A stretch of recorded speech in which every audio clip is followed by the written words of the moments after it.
आया संयोग से उस गडरिया को शेर का बच्चा मिल गया और उस बच्ची को अपने साथ रख लिया। अब धीरे धीरे जो शेर का बच्चा था वो भेड़ों के बच्चों के साथ रहने लगा, आपस में बातचीत बन गई। अब धीरे धीरे वो शेर का बच्चा भी दूब घास चरने लगा। अब काल समय परिस्थिति के अनुसार वो भी बड़ा हुआ और देखते देखते इतना भयंकर जंगली जानवर शेर अब भेड़ों के साथ में रह करके बिल्कुल भेड़ जैसा हो। एक दिना बन में बस के मृगराज की नारी ने नाहर जायो, काहू गडरिया संग लगो तने वाहे भेड़न बीच छुपायो। उसके बाद क्या हुआ, भूल गयो कुल कर्म सब कुल कर्म खानदान सब भूल गया। जब बड़ो ही भयो तब दूब चरायो। जब बड़ा हुआ तो दूब खाने लगा। बताओ कहाँ जंगल का राजा शेर, कहाँ बड़े बड़े पशुओं का शिकार करके मांस खाने वाला शेर अब क्या हुआ, दूब खाने लगा भेड़ों के साथ रह करके। एक दिन बड़ा वाला शेर वैसे जो है भेड़ियों के पीछे पड़ गया। संयोग से जैसे इसने छलांग मारा भेड़ियों को पकड़ने के लिए, बाकी भेड़ तो निकल गए लेकिन ये शेर का बच्चा पकड़ में आ गया। बड़े वाले शेर ने देखा ये क्या बात है, ये कहां से आ गया। उसने पकड़ा, झपट्टा मार के देखा तो शेर था। तो वो छोटे वाला शेर कहने लगा, महाराज मैंने क्या बिगाड़ा है, मुझे छोड़ दो, मेरे सारे साथी तो चले गए, आपने मुझे पकड़ लिया, कृपा करो मुझे जाने दो।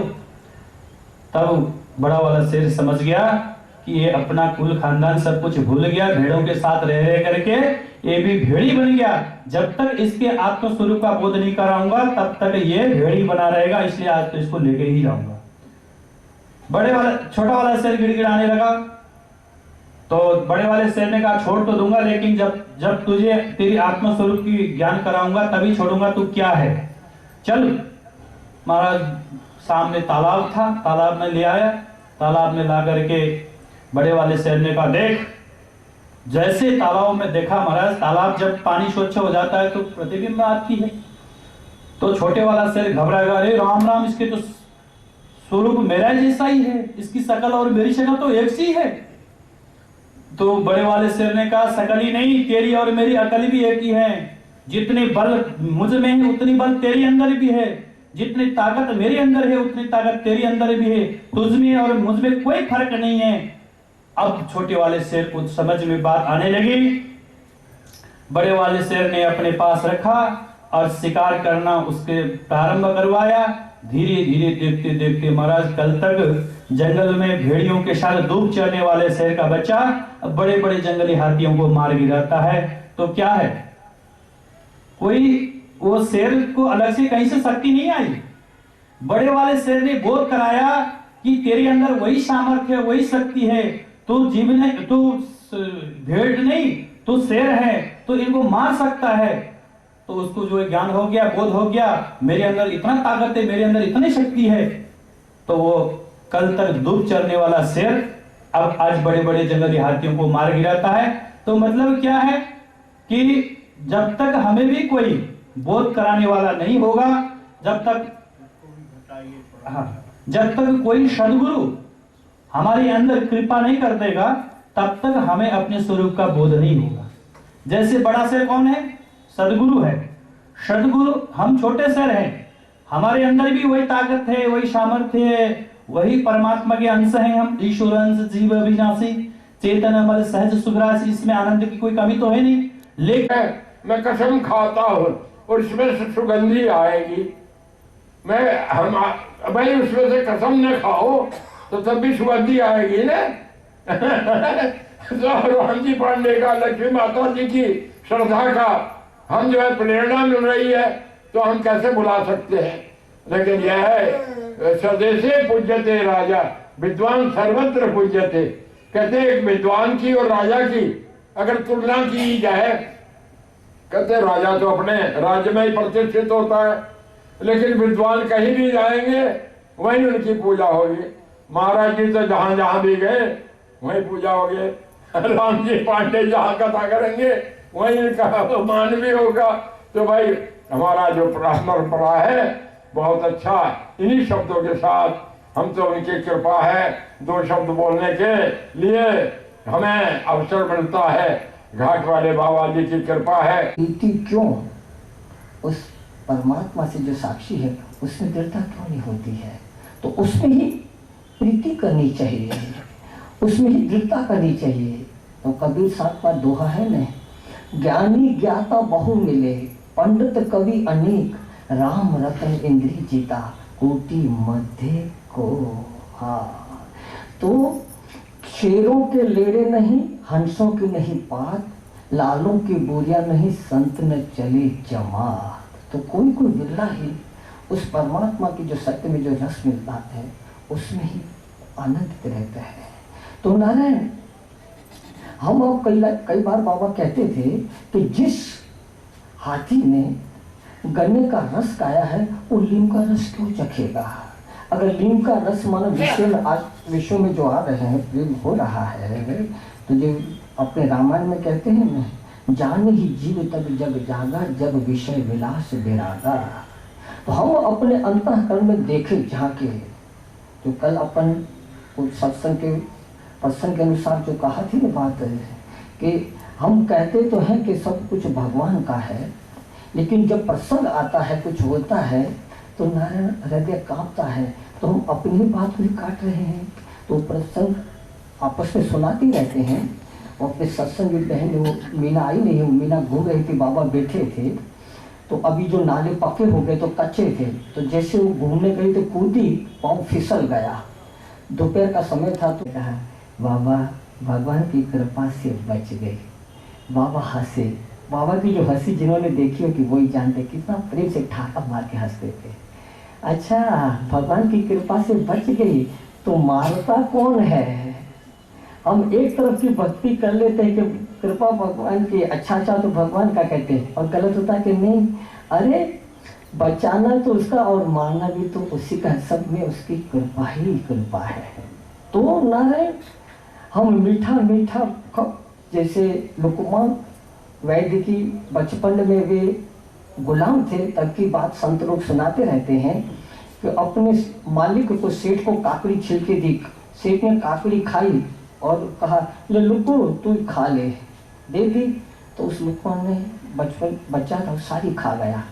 तो सेठ ने कहा, अरे तू सारी खा गया? बोले हाँ हाँ सरकार, हम अंदाता। बोले तुझे कड़वी नहीं लगी? कहा दाता आपके हाथ की थी ना, आपके हाथ से कोई मीठे फल का है तो कड़वा मिले तो उसको मैं थूक दूं। तो आपके हाथ का जो मिलता है वो सब मीठा ही है। तो नारायण, जो भी परिस्थिति आ रही है बचाने कर बातों, सब जो कुछ जगत में भासता, जगदीश ही है भासता, नहीं आदि न अंत न मध्य का उसको पता। तो सब वो परमात्मा का ही, रक्षक भी तू ही है, भक्षक भी तू ही है, तलवार भी है तो तेरा गला है। आप ही तो सर्वत्र किसी पर में प्रार्थना, सब कुछ करे है आप ही का, बोलना क्या चालना, फिर बोलना किस भांति से, मौन ही सबसे भला, रक्षक तू ही, भक्षक तू ही, तलवार तू तेरा गला। तो नारायण, जब ऐसी तरह भक्ति जो बाबा ने कहा, मारने वाला भी तू और तारने वाला भी तू, तो महाराज जो भी परिस्थिति आएगी सब मंगलमय होगी। बस इसी बात पे ही बाबा के चरणों में पूरी समर्पित करती वाणी को विश्राम देता हूँ। नारायण। अछल राज बिछरत दुख पाया, सो गत पई हमारी।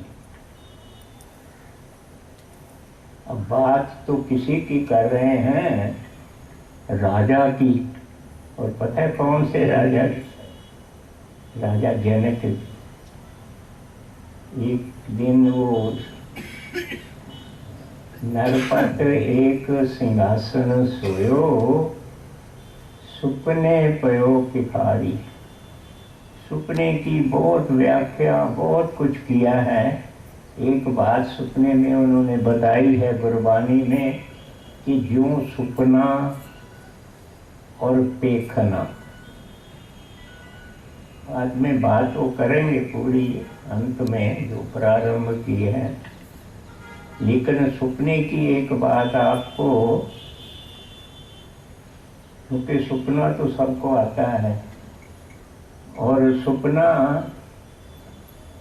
सपने को क्या समझते हो, सच्चा कि झूठा? सपने में तो सच्चा है लगता है, जागने में झूठा। हाँ, बहुत बढ़िया ये विवेक बता दिया। पता क्या कहा है? सपने में सच्चा लगता है और जाग जाओ तो झूठा हो जाता है। इस वक्त आप सपने में हो कि जागने में? सपने में है, हैं जी? सपने में है। देख लो, जागृत अवस्था है कि स्वप्न अवस्था? नहीं, वो जो आप लोग बताते हो ज्ञान का सच्चिदानंद, वो तो नहीं जानते ना, तो सपने में है। फिर उठना नहीं सपने से? हाँ, उठना है तभी आपको बुलाया है।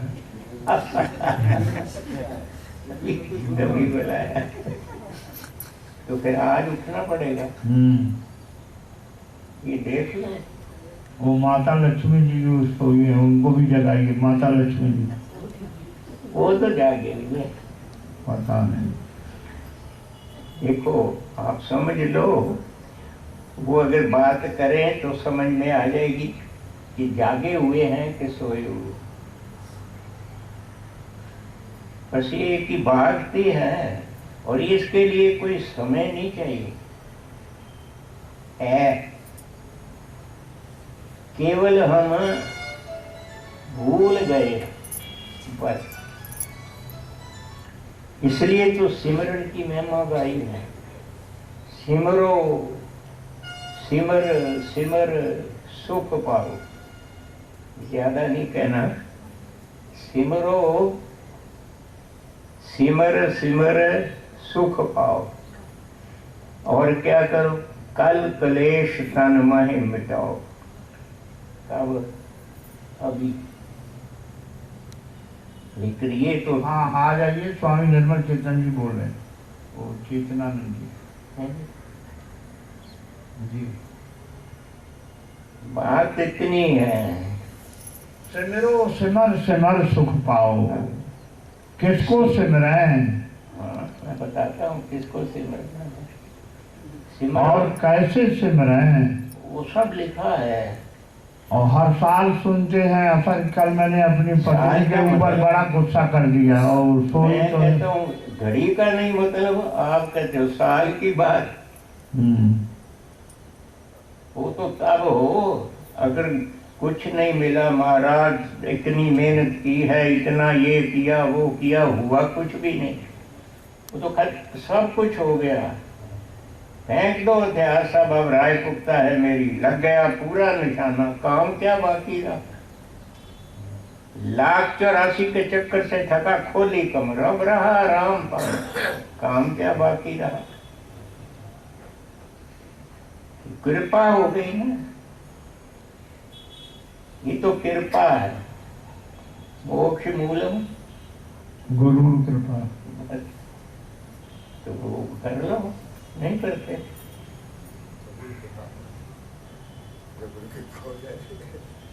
कृपा तो है, और विशेष करके सब पर परमात्मा की कृपा है। कोई ऐसा व्यक्ति नहीं जिस पर परमात्मा की कृपा नहीं।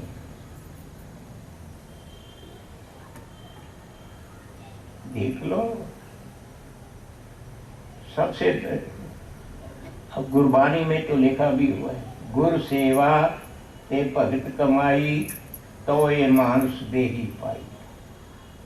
इस देही को सिमरे देव, ये तो आप समझते हो। सो देही पज हर की सेव। जब लग जरा रोग नहीं आया, जब लग काल ग्रसी नहीं काया, जब